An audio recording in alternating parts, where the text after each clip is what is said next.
Chapitre 4.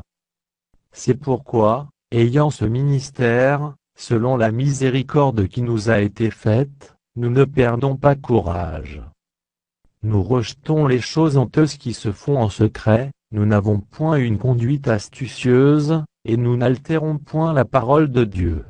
Mais, en publiant la vérité, nous nous recommandons à toute conscience d'homme devant Dieu.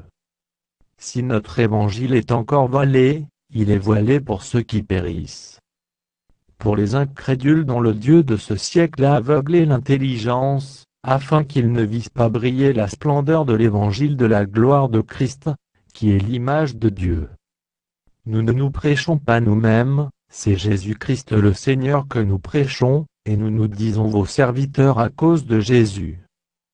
Car Dieu, qui a dit la lumière brillera du sein des ténèbres, a fait briller la lumière dans nos cœurs pour faire resplendir la connaissance de la gloire de Dieu sur la face de Christ.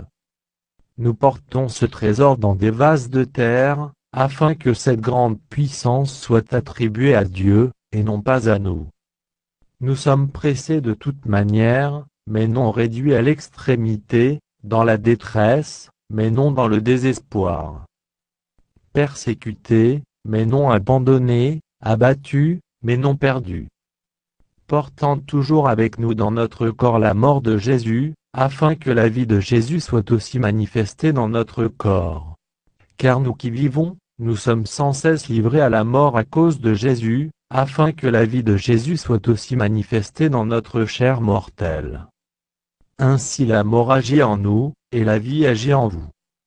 Et, comme nous avons le même esprit de foi, qui est exprimé dans cette parole de l'Écriture j'ai cru, c'est pourquoi j'ai parlé, nous aussi nous croyons, et c'est pour cela que nous parlons. Sachant que celui qui a ressuscité le Seigneur Jésus, nous ressuscitera aussi avec Jésus, et nous fera paraître avec vous en sa présence. Car tout cela arrive à cause de vous, afin que la grâce en se multipliant, fasse abonder, à la gloire de Dieu, les actions de grâce d'un plus grand nombre.